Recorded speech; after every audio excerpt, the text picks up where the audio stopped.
ओम शांति। आज 29 अप्रैल 2020 है और आप सभी ने बाबा के साकार रूप से चले हुए मधुर महावाक्य सुने। आज की मुरली से कुछ ज्ञान की पॉइंट्स को हम और क्लैरिफाई करेंगे आदरणीय आशा दीदी से।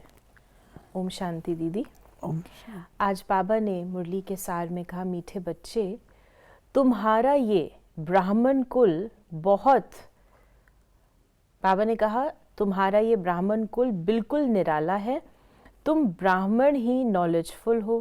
तुम ज्ञान, विज्ञान और अज्ञान को जानते हो। आज बाबा ने ज्ञान और विज्ञान के साथ अज्ञान भी जोड़ा है। बाबा क्यों कहते हैं ये ब्राह्मण कुल निराला है?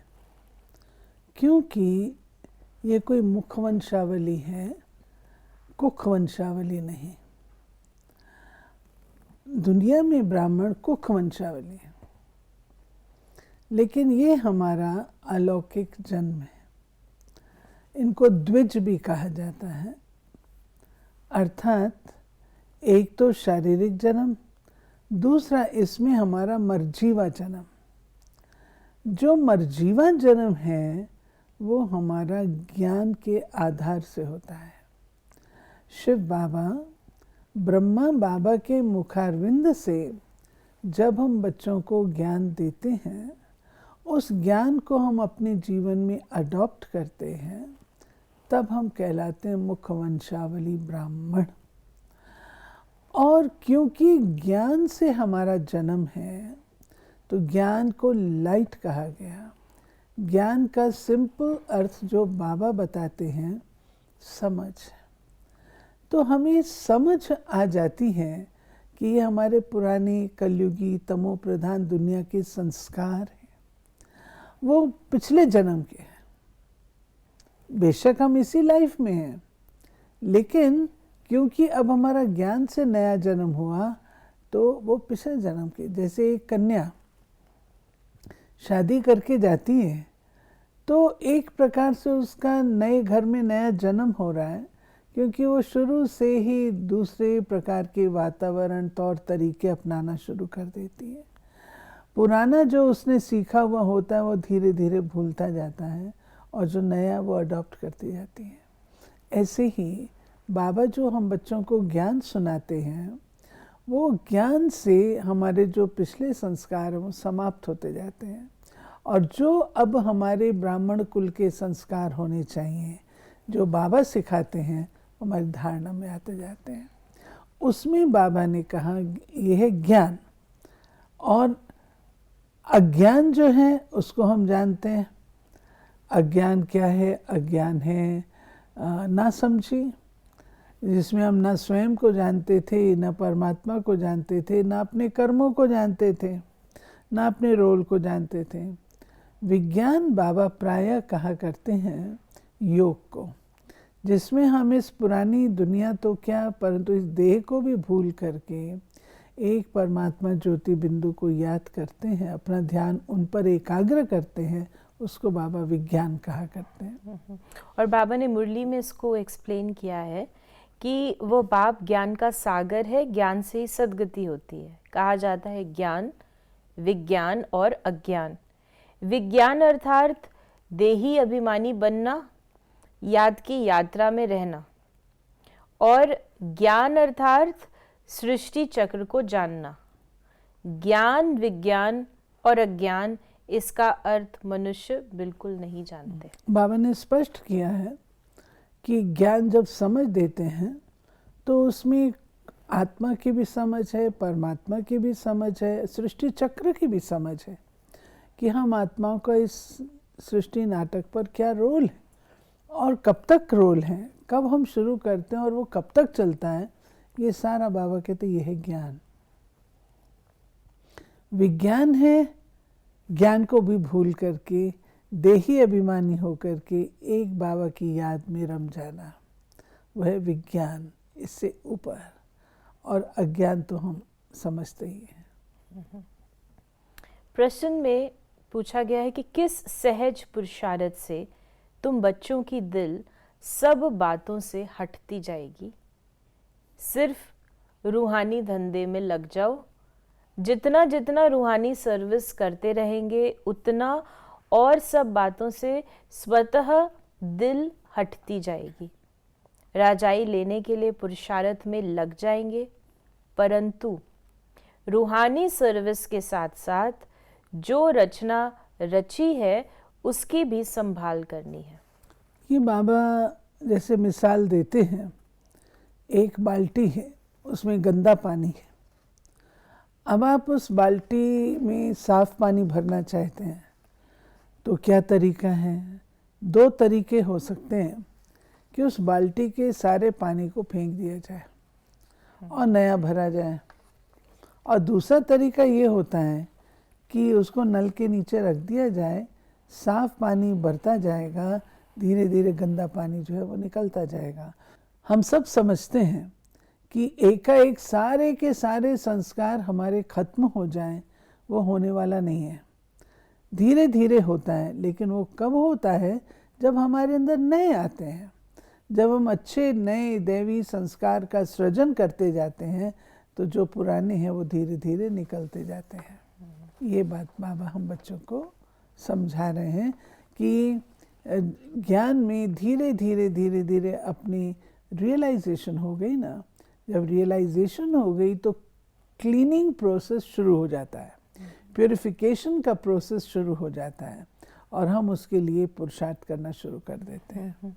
तो ये बात हम सबके लिए समझने की है, क्योंकि कई बार इस यात्रा में लोग हताश हो जाते हैं या स्वयं से निराश हो जाते हैं कि ये चीज़, ये कमी है मुझ में। कई बार समझते हैं कि हम एकदम साफ हो जाएं तब हम सेवा करें, या परफेक्ट हो जाएं तब हम दूसरों को बताएं। तो यानी बाबा कह रहे हैं कि जितना हम करते रहेंगे, सेवा भी करते रहें, ज्ञान भी सुनते रहें, योग भी करते रहें और चलते चलें, तो वो परसेंटेज, जैसे आपने बहुत अच्छा जो एग्जाम्पल दिया कि वो जो गंदा पानी है उसके वो डाइल्यूट होता जाएगा, क्योंकि पूरी तरह से तो डाइल्यूट होता नहीं है, क्लीन वाटर इतनी जल्दी नहीं बनता।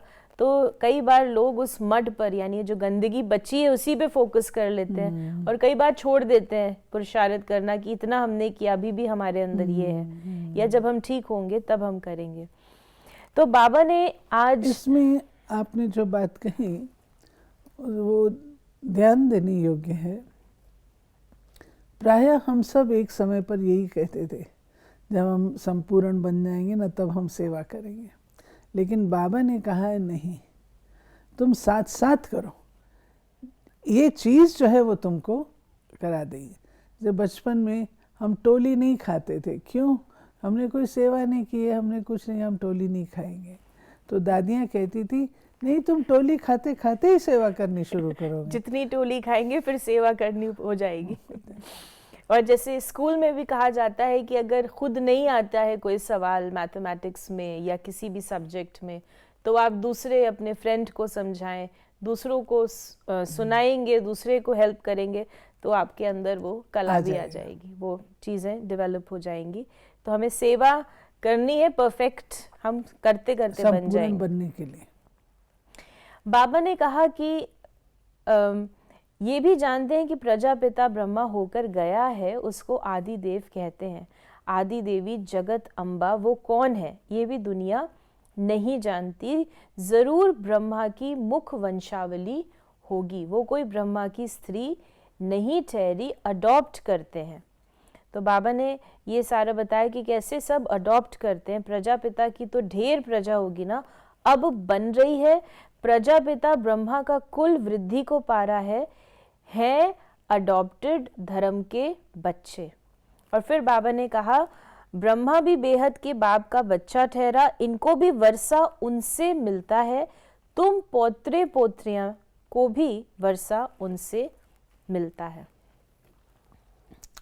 अब ये स्पष्ट है कि अगर ब्रह्मा है तो ब्रह्मा के साथ ब्राह्मण कौन होंगे? ब्रह्मा की बेटी सरस्वती है।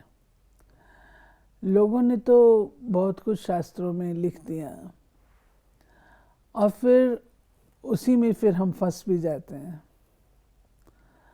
अब सोचने की बात है जो ज्ञानदाता, जिसके हाथ में 4 वेद, 18 पुराण, उपनिषद आदि दिखाए गए, कमल पुष्प पर उसको बैठा हुआ दिखाया गया, जिसके नाम से ब्रह्म ज्ञान है, ब्रह्म मुहूर्त है, इतना सब कुछ है, और वह सरस्वती के ऊपर मोहित हुआ, तो वो बात जमती नहीं है, विवेक स्वीकार नहीं करता। ब्रह्मा नई सृष्टि के अधिष्ठाता है। शिव बाबा साकार रूप में उस रथ के द्वारा नई सृष्टि का बीज लगाते हैं, सैपलिंग लगाते हैं। तो कैसा बीज होगा? बीज तो बहुत पावरफुल, बहुत क्वालिटी का होगा। आज हम भी एक छोटा सा प्लांट लगाते हैं, उसका भी हम बीज देखते हैं, बीज बढ़िया होना चाहिए। सृष्टि की रचना इतनी विशाल, उसका नवीकरण, और उसके अंदर ये बात दिमाग स्वीकार नहीं करता। इसलिए बाबा कहते हैं ये मिसनोमर है। सच्चाई ये है कि जो परमात्मा पिता ने ज्ञान दिया ब्रह्मा रथ के द्वारा, उस ज्ञान को सुन करके जब हम अपना जीवन बदलते हैं तो हम उनके अडॉप्टेड चिल्ड्रन होते हैं, बच्चे होते हैं, अडॉप्टेड चिल्ड्रन है, परिवार है हमारा, ब्रह्मा कुमार और ब्रह्मा कुमारियाँ।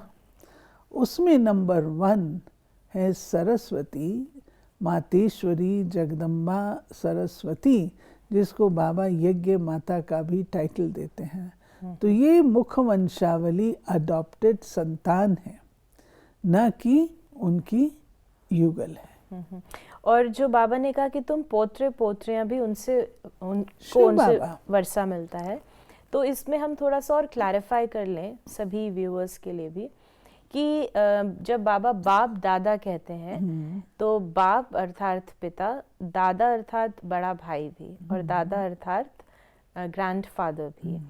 तो और दोनों का जो कई बार बाबा अलग अलग कॉन्टेक्स्ट में यूज करते हैं, अलग अलग रूप से, वो हमको अंडरस्टैंड करना होता तो है। आप वो जो डिफरेंट कॉन्टेक्स्ट्स हैं उनको आप हमको स्पष्ट करें। जैसे बाबा अभी जो कह रहे हैं कि वर्षा तुमको दादे से मिलेगा, तो आज बाबा ने शिव बाबा को ग्रैंडफादर बोल दिया। आत्मा के नाते से वो हमारे पिता हैं, और great great great great grandfather Brahma है, क्योंकि नई सृष्टि की रचना का कार्य उनके द्वारा होता है। अगर आप जेनेलॉजिकली देखेंगे और उसके बीच पे जाएंगे तो अन्य धर्मों में आदम कहाँ, कहीं पर आदम कहाँ, आदिदेव का, यहाँ ब्रह्मा कहाँ गया। तो Brahma great great great great grandfather उस हिसाब से हो जाता है, बाप दादा साकार सृष्टि का। और तीसरा एक और जो डिमेंशन है वह है कि बड़े भाई को भी कहते हैं। वास्तव में बाबा ने अपने आप को बहुत निर्माण रखा, और शायद आज की मुरली है या आगे जिसमें बाबा ने कहा कि बच्चे सबसे पहले तूफान मेरे पास आते हैं, मुरली में आएगा। उसका अर्थ ये नहीं है, लेकिन बाबा एक बड़े भाई के नाते से अपना अनुभव हम बच्चों के साथ शेयर करते हुए कहते हैं, घबराओ नहीं, मेरे पास सबसे पहले आते हैं, उसके बाद तुम्हारे पास आते हैं। तो हमें अंडरस्टैंड करना होता है। बाबा कभी बच्चों के साथ बैठते थे तो खेलते थे, तो एक भाई के नाते से कोई बड़ी शेयरिंग करनी होती थी भाई के नाते से, उस समय हम उनको दादा के रूप से कह सकते हैं, बड़े भाई के रूप से। अन्यथा वो हमारे पिता हैं और हमारे दादा भी हैं। पिता हैं हमारे ब्राह्मण जन्म के, और उन्होंने अडॉप्ट किया हमको, उस हिसाब से पिता हो जाते हैं, और शिव बाबा दादा हो जाते हैं। और ग्रेट ग्रेट ग्रैंडफादर तो ब्रह्मा ही है, ग्रैंडफादर कभी शिव बाबा है, कभी वो है। तो ये हमें समझना है, कॉन्टेक्चुअली उसको देखना है। बाबा ने कहा कि सत्युग को कहा जाता है सदगति और कलयुग को दुर्गति कहा जाता है, क्योंकि रावण राज्य है। सदगति को राम राज्य भी कहते हैं, सूर्यवंशी भी कहते हैं, और यथार्थ नाम सूर्यवंशी चंद्रवंशी है, जो राम राज्य के लिए कहा बाबा ने। और फिर बाबा ने कहा कि जो किस प्रकार से जो जन्म लेते हैं कि जब विनाश हो जाए, वो तो सब विनाश हो जाएंगे शास्त्र आदि, यहाँ से जो संस्कार लेके जाएंगे वहाँ वो सब बनाने लग पड़ेंगे।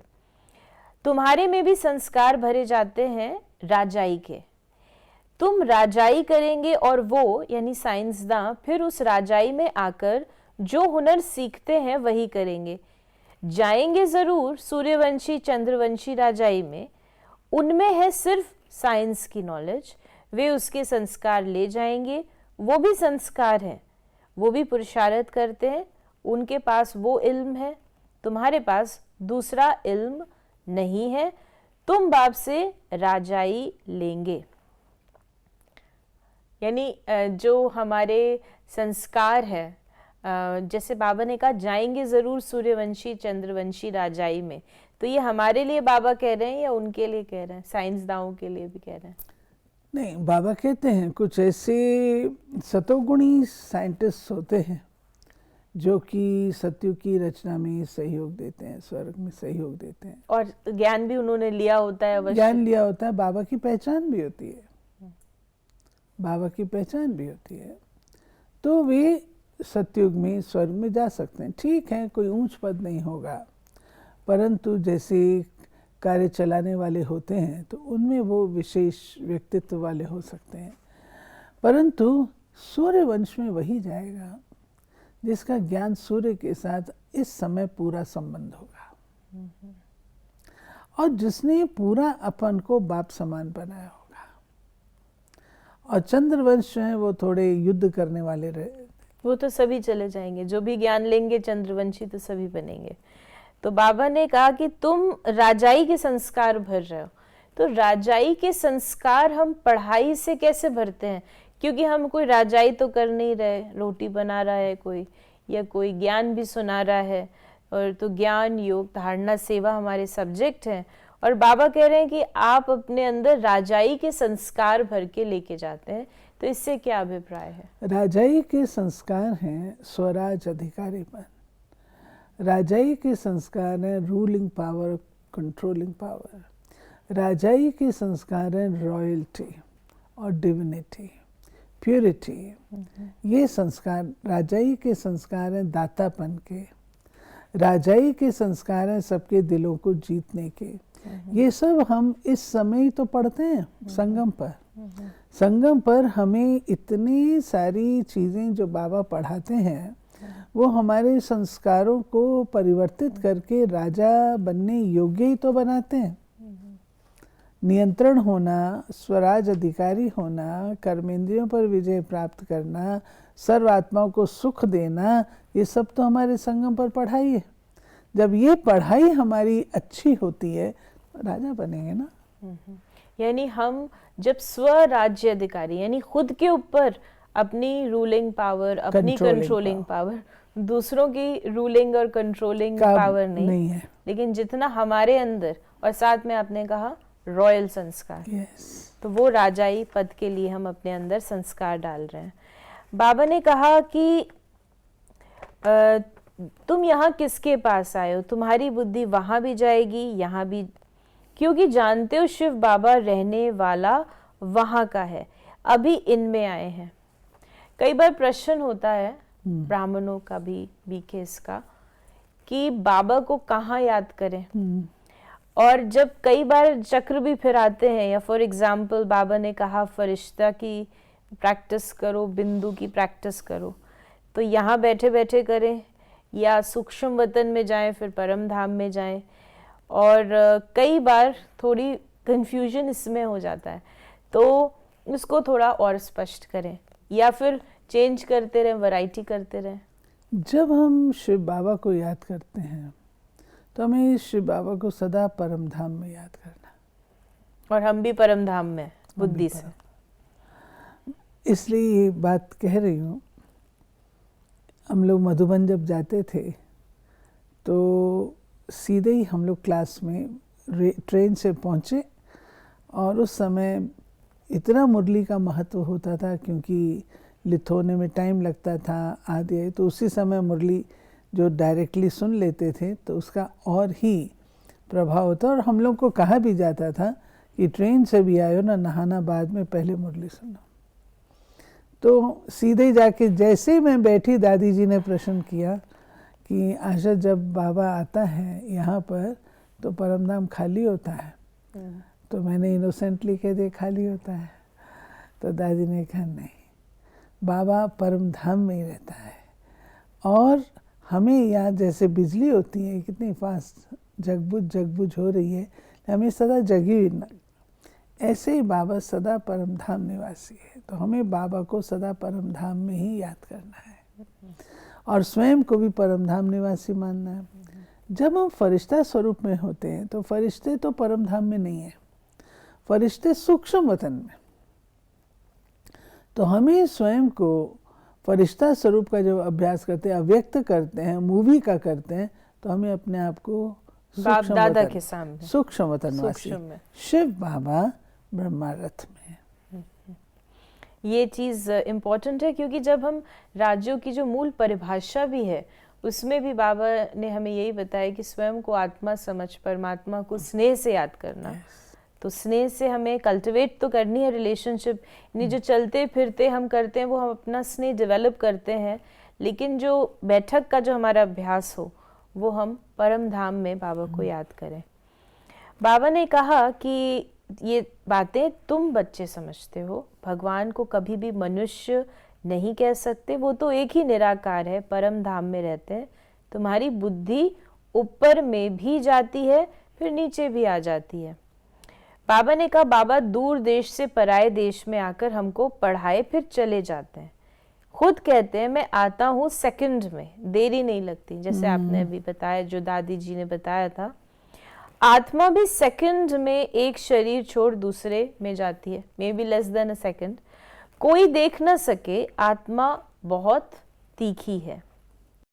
बाबा ने कहा कि फिर सिमरन के बारे में, जैसे भक्ति के बाबा कहता है आत्मा के लिए ये सबसे तीखा रॉकेट है, सेकंड में यहाँ से लंदन पहुंच सकती है, इतना तीखा रॉकेट है।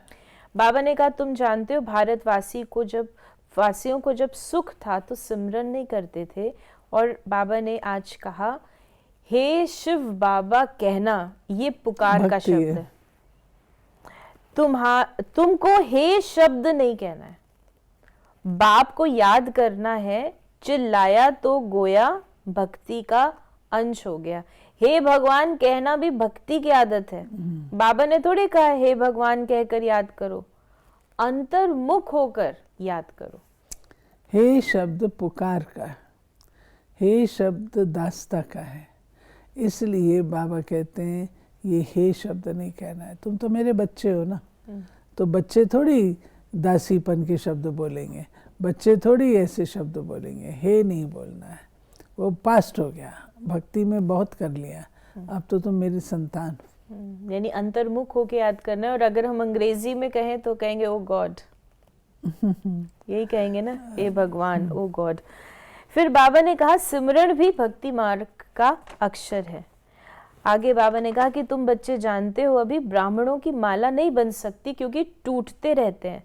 जब ब्राह्मण फाइनल बन जाते हैं तब रुद्र माला बनती है, फिर विष्णु की माला में जाते हैं। माला में आने के लिए याद की यात्रा चाहिए। तो आज क्वालिफिकेशन बताई बाबा ने कि माला में आने के लिए याद की यात्रा चाहिए। अभी तुम्हारी बुद्धि में है कि हम पहले पहले सतो प्रधान थे, फिर सतो रजो तमो में आते हैं। और फिर ओम का अर्थ भी बाबा ने कहा, ओम का अर्थ अलग है, ओम माना आत्मा।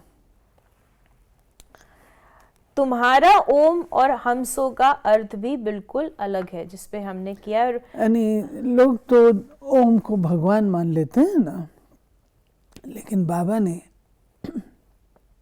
हम बच्चों को समझाया ओम माना आत्मा, और सो हम वो लोग मान लेते हैं कि आत्मा ही सो परमात्मा बनती है, परमात्मा ही सो आत्मा बनता है। तो ये नहीं है। बाबा ने हमको सोहम का अर्थ बहुत सुंदर बताया, कैसे अभी वर्तमान समय हम ब्राह्मण होते हैं, फिर हम सो देवी देवता बनते हैं, फिर हम सो क्षत्रिय बनते हैं, फिर वैश्य बनते हैं, शूद्र बनते हैं, फिर ब्राह्मण बनते हैं। ये पूरा चक्कर है, ये है। लेकिन इतना विस्तृत ज्ञान न होने के कारण से शॉर्टकट उन्होंने कहते आत्मा सो परमात्मा। और बाबा ने कहा अहम ब्रह्मस्मि कहते हैं, ये भी रॉन्ग है। बाबा ने कहा कि आज बाबा ने कहा कि तुमको कोई बात का फिक्र नहीं है, फिक्र रहता है सिर्फ बाप को याद करने का। याद से ही पाप भस्म होंगे। नॉलेज तो बहुत सहज है। अब जो जितना पुरुषार्थ करे, श्रीमत तो मिलती रहती है। अविनाशी सर्जन से हर बात में मत लेनी पड़े। यानी एक फिक्र दे दिया और सारी फिक्र को हम छोड़ दें और एक बाबा की याद की हमको केवल चिंता रहे। आज का वरदान है संगठन रूप में एक रस स्थिति के अभ्यास द्वारा विजय का नगाड़ा बजाने वाले एवर रेडी भव। विश्व में विजय का नगाड़ा तब बजेगा जब सभी के सब संकल्प एक संकल्प में समा जाएंगे। संगठित रूप में जब एक सेकंड में सभी एक रस स्थिति में स्थित हो जाएं, तब कहेंगे एवर रेडी। एक सेकंड, एक मत, एक रस स्थिति और एक संकल्प में स्थित होने की ही निशानी उंगली दिखाई है, जिस उंगली से कलयुगी पर्वत उठ जाता है। इसलिए संगठित रूप में एक रस स्थिति बनाने का अभ्यास करो, तभी विश्व के अंदर शक्ति सेना का नाम बाला होगा। ये पक्की बात है। देखिए, जैसे लकड़ी भी जगाते हैं, ज्वाला तब लगती हैं जब इकट्ठी लकड़ियां होती हैं, और अगर एक एक को लगाएं तो वो कोई ज्वाला स्वरूप नहीं होती है। ऐसे ही बाबा कहते हैं आप लोग अकेले अकेले इधर उधर वो याद करते हो, वो तो ठीक है, लेकिन जो संगठन में बैठ करके एक ही संकल्प में बैठेंगे, एक ही लक्ष्य से बैठेंगे, उसका जो रिजल्ट है वो कुछ और होता है। आज का स्लोगन है श्रेष्ठ पुरुषार्थ में थकावट आना, ये भी आलस्य की निशानी है। श्रेष्ठ पुरुषार्थ में थकावट आना, ये भी आलस्य की कई बार चलते चलते थक जाते हैं ना, ये संस्कार ठीक नहीं हो रहा, कहाँ तक चलेगा, इसे छोड़ दो, होता है हो, नहीं होता है ना हो, तो ये सब आलस्य है। कई बार ज्ञान सुनते हुए भी थक जाते हैं, मुरली सुनते हुए थक जाते हैं, योग करते हुए भी थक जाते हैं। यानी ये सब आलस यानी विकार का अंश है जो हमें थका रहा है। तो ये थे बाबा के आज के महावाक्य, जिस पर हमने कुछ पॉइंट्स पर स्पष्टीकरण लिया। अगर आपका मुरली से संबंधित कोई प्रश्न है तो आप अपने प्रश्नों को हम तक पहुंचा सकते हैं। ओम शांति।